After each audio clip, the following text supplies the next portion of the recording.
এটা আমাদের আঞ্চলিক ভাষায় বলে হলো ঢুপি মাল, ঢুপি সরিষা, ঢুপির যেটা সাদা সরিষা আর কি, সাদা সরিষা। হ্যাঁ, কত বিঘা জমিতে এবার সরিষা চাষ করেছেন? 4 থেকে 5 বিঘার মতো। ধনিয়া, ধনিয়া যেটা ধনিয়া পাতা, আমরা ধনিয়া পাতা হিসাবেও খাই, আবার ফুল ফুটছে ফলও হবে। যেমন আমাদের দেশের প্রধানমন্ত্রী যখন যেই আসেন ওনারা কিন্তু বলেন যে 1 ইঞ্চি জমিও যেন অনাবাদি না থাকে। অত্যন্ত গুরুত্বপূর্ণ কথা যে 1 ইঞ্চি জায়গা কেন পড়ে থাকবে, ওই জায়গাটা পড়ে থাকা মানে এ দেশকে পিছিয়ে নেওয়া। কাছে দূরে দেশ বিদেশ থেকে যে যেখান থেকে আমার এই ভিডিও দেখছেন সবাইকে স্বাগত জানিয়ে শুরু করছি নতুন একটি পর্ব। আর এই আজকে রয়েছে উদ্যোক্তা পর্ব। আর এই উদ্যোক্তার চিত্র তুলে ধরার জন্য আমি আসছি সিরাজগঞ্জ জেলার বেলকুচি উপজেলার দৌলতপুর গ্রামে। এখানে ওই দৌলতপুর যেটা বাগানবাড়ি মাজারের পাশে জালাল ভাই, ওনারা এই কৃষির সাথে এখনও জড়িত আছে, ওনাদের জমিও আছে বেশ ভালোই। আজকে এই কৃষি প্রজেক্টের উপর সরিষা চাষ, তারপরে বিভিন্ন রবি শস্যের উপর বিভিন্ন শস্য যে তারা আবাদ করেছেন সেই তাদের এই প্রজেক্টটাই দেখাবো। চলুন দর্শক দেখা যাক তাদের আজকে এই কৃষি প্রজেক্টের উপর একটা চিত্র। দর্শক সে পর্যন্ত আমাদের সাথে থাকুন। আসসালামু আলাইকুম। ওয়ালাইকুম আসসালাম। কেমন আছেন ভাই? আলহামদুলিল্লাহ। আপনি তো দেখতেছেন একজন স্মার্ট কৃষক। জি, এটা দেন। আমি জালাল উদ্দিন আহমেদ, সিরাজগঞ্জ জেলার বেলকুচি উপজেলার দৌলতপুর গ্রামের বাসিন্দা। আমি আমার আব্বার নাম হাফেজ নূর মোহাম্মদ। আমি পেশায় একজন চাকরিজীবী, পাশাপাশি আবাদের সাথেও সম্পৃক্ত আছি। এই যে আজকে এগুলা কি সরিষা উঠাইতেছেন? এটা আমাদের আঞ্চলিক ভাষায় বলে হলো ঢুপি মাল, ঢুপি সরিষা, যেটা সাদা সরিষা আর কি, সাদা সরিষা। হ্যাঁ, যাই হোক, আজকে আমার এই প্রতিভা উদ্যোক্তা চ্যানেলে আজকে সরিষা চাষের উপর একটা প্রতিবেদন তৈরি করব। চলুন দর্শক। আচ্ছা, আপনি কত বিঘা জমিতে এবার সরিষা চাষ করেছেন? সব মিলা 4 থেকে 5 বিঘার মতো। 4-5 বিঘার মতো। আচ্ছা, এই সরিষার চাষ সম্পর্কে প্রথমে একটু বলেন, যেটা কখন আবাদ করতে হয়?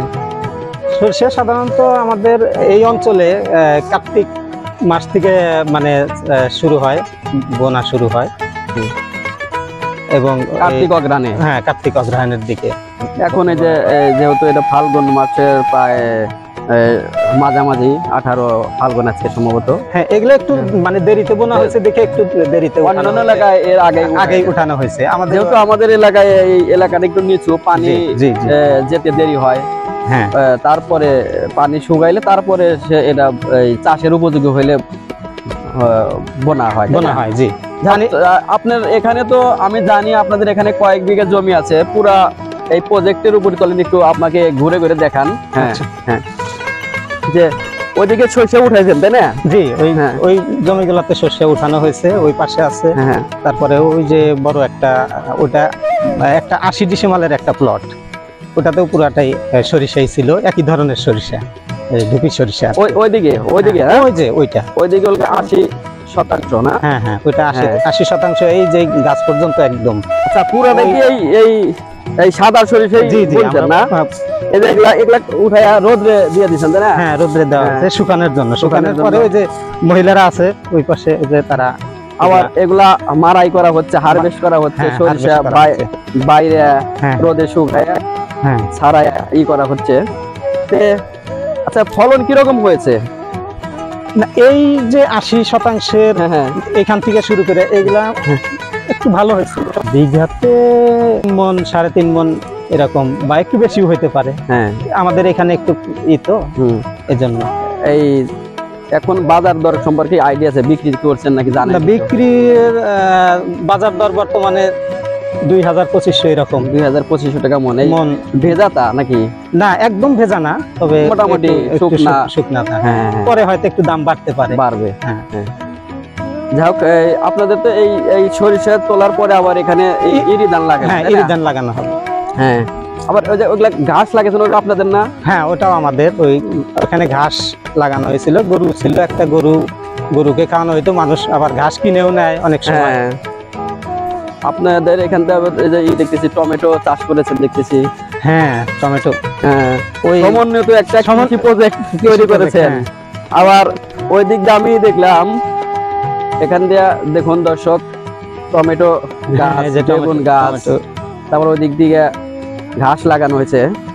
আছেন পুরা প্রজেক্টটাই আমি ঘুরে ঘুরে দেখাবো, যে গ্রামে আসলে কৃষির সাথে জড়িত যে সমস্ত ফসলাদি আছে এগুলা দেখলে আসলে মনটা ভরে যায়। ওখানে সম্ভবত দেখছি ধনিয়া, ধনিয়া, হুম। যেটা ধনিয়া পাতা, ধনিয়া আমরা পাতা, ধনিয়া পাতা হিসাবেও খাই, আবার এটা ধনিয়া ফুল ফুল ফুটছে, ফুল ফুটছে, ফলও হবে, এটা ধনিয়া ফল, হ্যাঁ। সস হবে। হ্যাঁ, ধনিয়া এগুলাই সস। পরবর্তীতে এই গুঁড়ো গুঁড়ো করে এটা ধনিয়া গুঁড়া যেটা বাজারে পাওয়া যায়, হ্যাঁ, তরকারি মশলা তরকারি হিসাবে মশলা হিসাবে ব্যবহার করা হয়। মূলাও তো দেখতেছি, হ্যাঁ, মূলাও বোনা হয়েছিল এখানে, মূলা এবং আরো অন্যান্য লাউ কুমড়াও। আপনারা তো দেখি কিছুই কেনেন না, না, হ্যাঁ, এরপরেও লাগে কিনতে খালি হয়, কেরাসিন এরপরে আর কিনতে হয়। কি এই যেগুলা তো আবাদ করতে পারেন না ওইগুলা হ্যাঁ, কেনেন। হ্যাঁ, সেটাই।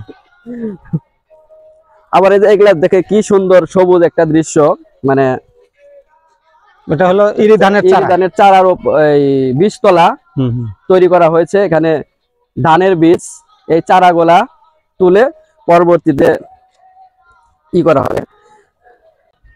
আমি ওই অনেক দূর থেকে দেখি যে আপনাদের এখানে হয়তো নতুন কোনো ফসল তৈরি হয়েছে, আমি দেখলাম লাল লাল রঙের কি জানি দেখতে পেলাম, সেই উদ্দেশ্যে কিন্তু আসলাম।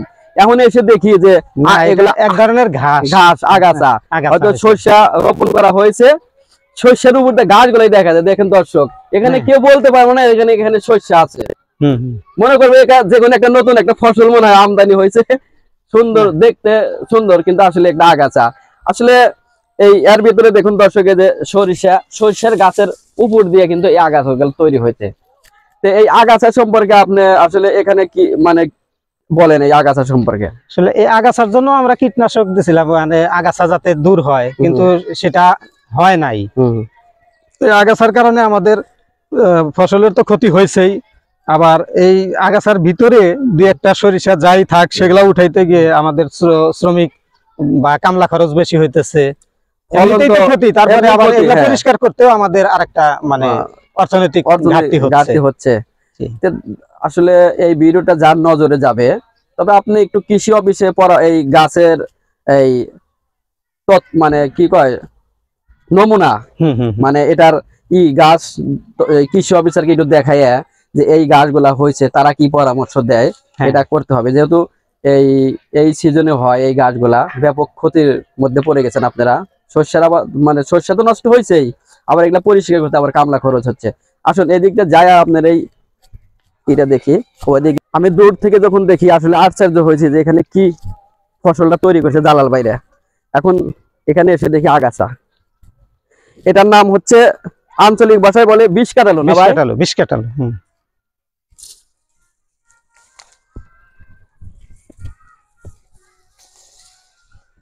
এসে দর্শক দেখুন এই গাছের নমুনাটাই, যে বিষ কাটালো গাছ এত বর্ধনশীল হয়েছে যে শস্যের উপর দিয়ে উঠে গেছে। আমার দর্শকদের মধ্যে যদি কেউ পরামর্শ দিতে পারেন কমেন্টে জানাবেন যে এই গাছের আগাছা গাছ থেকে প্রতিকারের কি পদ্ধতি আছে, কোনো কি পদক্ষেপ নেওয়া যায়। এদিকে এগুলা কি জব না ভাই? হ্যাঁ, হ্যাঁ, এটা পায়রা বলে, আমাদের আঞ্চলিক ভাষায় বলে পায়রা। হ্যাঁ, এগুলা দিয়ে ছাতু বানায়, অনেক পুষ্টিকর আর কি। হ্যাঁ, এক ভাই দেখলাম লাইভে এসে, আমার ফেসবুক এক বন্ধু ওমর ফারুক ভাই, উনি এই জবের ডেকিতে যে জব প্রথমে যে খোসা ছাড়াইছে, তারপরে ভাজছে, তারপরে ছাতু বানাইছে, লাইভে দেখাইতেছে। আমি এসে এই জিনিসগুলো কিন্তু আসলে হারিয়ে গেছে, এলা কেউ আবাদ করে না এখন, গম পায়রা যাও করে, আবার গরুর খাবার হিসেবে ব্যবহার করে। এগুলা আসলে হারিয়ে যাচ্ছে আস্তে আস্তে, বিলুপ্ত প্রায়। আগে অনেক আবাদ হইতো। যাই হোক, আপনার এই কৃষি প্রজেক্টটা দেখলাম ঘুরে ঘুরে, বিভিন্ন রকমের ফসল আপনারা রোপণ করেছেন, ধরে রেখেছেন, স্মৃতি হিসাবে হোক আর যেটাই হোক।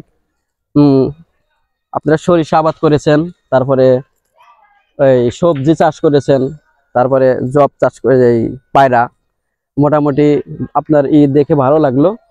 তবে আপনার এই কিছু অনুপ্রেরণামূলক বলবেন কৃষি নিয়ে আপনার ভাবনা কি কি ভবিষ্যতে এটার কিভাবে কি মানে অগ্রগতি করা যায় সে ব্যাপারে কিছু পরামর্শ দেন। আমার এই ব্যাপারে ভবিষ্যৎ পরিকল্পনা যদি বলেন বা অনুপ্রেরণামূলক যদি কোনো কথা আমাকে বলেন, সেটা হলো যে আমি এই জায়গাতে সাধারণত বন্যার সময় বন্যার পানি এখানে আটকে থাকে। তো সেই ক্ষেত্রে যদি আমার টাকা পয়সা আল্লাহ কখনো দেয়, টাকা পয়সা হইলে আমি এখানে পাশাপাশি মাছের একটা প্রজেক্ট করব, সেই সাথে অন্যান্য আবাদ যেমন শাকসবজি আছে, তারপরে এই যে সরিষা আছে, গম আছে, ধান আছে, আপনার সবজি যা আছে সবগুলাই আমরা মানে এক সাইডে পুকুর কাটবেন, ওখানে যেহেতু নিচু এলাকা এই মাটি গুলা কেটে এক জায়গায় এক পাশে উঁচু করব, উঁচু করলে ওখানে এই বর্ষার সময় পানি উঠবে না, ওখানে অন্যান্য সবজি কিংবা ফসল চাষ করতে পারবেন। আর এখানে হচ্ছে মাছ চাষ করবেন। আসলে অনেক সুন্দর পরিকল্পনা। এই বাংলাদেশের কৃষি আমাদের প্রাণ। কৃষির উপর মোটামুটি 80% লোক নির্ভরশীল। যদিও আমাদের বাংলাদেশ ঘনবসতি, জনসংখ্যা অনেক, আবাদি জমি কম, তারপরেও তো এই যতটুক আবাদি জমি আছে কিংবা যার যতটুক সামর্থ্য আছে সেটুকু যদি ভালোভাবে আমরা আবাদ করতে পারি, ফসল ফলাই, তাহলে কিন্তু দেশের জন্য অনেক লাভবান হবে, দেশ এগিয়ে যাবে। তারপরে আপনার আরো কিছু ভাবনা থাকলে বলতে পারেন। ভাবনার মধ্যে ওইটাই যে উঁচু জায়গাগুলা যেখানে আমরা উঁচু করব, সেখানে অন্যান্য ফসল, গরু ছাগল, হাঁস মুরগি, এগুলো আমরা মানে পর্যায়ক্রমে গরুর খামারও করা যাবে, মাছ চাষ, একটা কৃষি একটা প্রজেক্ট এখানে করতে যাচ্ছি। আসলে আমি এটা কেন বলতে চাচ্ছি যে আমি মনে করি যে এদেশের উন্নয়নের পিছনে কৃষকদের অনেক অবদান এবং নিঃস্বার্থ অবদান। আজকে একটা যেমন আমাদের দেশের প্রধানমন্ত্রী যখন যে আসেন, ওনারা কিন্তু বলেন যে 1 ইঞ্চি জমিও যেন অনাবাদি না থাকে, পতিত না পড়ে থাকে। আমি তাদের এই কথাগুলোকে যথেষ্ট সম্মান করি। এই কারণে সম্মান করি যে অত্যন্ত গুরুত্বপূর্ণ কথা যে একটা জায়গা 1 ইঞ্চি জায়গা কেন পড়ে থাকবে, ওই জায়গাটা পড়ে থাকা মানে এ দেশকে পিছিয়ে নেওয়া। তো জায়গাটা আমরা কাজে লাগাইলাম, একটা যেকোনো যেখানে যা আবাদ করা যায় সেটাই আমরা করলাম। মানে দেশকে উন্নয়নের দিকে নিয়ে খালি জায়গা সোজা কথা ওটা ব্যবহার করলাম। যেখানে যা প্রয়োজন যা আবাদ করা যায়, ফলজ গাছ, ফসল, হয়তো একটা আপনি মরিচের চারাও লাগাইতে পারেন। সেটাই। যা হোক, আপনার পরিকল্পনাটা ভালো লাগলো। আর আপনার এই সমন্বিত কৃষি প্রজেক্টটাও দেখলাম, আশা করি অনুপ্রেরণামূলক কিছু মানুষ জানতে পারবে, শিখতে পারবে। আপনাকে অনেক অনেক ধন্যবাদ। আর আমাদের ভিডিওটা ভালো লাগলে লাইক, কমেন্ট, শেয়ার করবেন, আমি যেন পরবর্তীতে আরো নতুন নতুন ভিডিও তৈরি করতে পারি। ধন্যবাদ সবাইকে। ধন্যবাদ।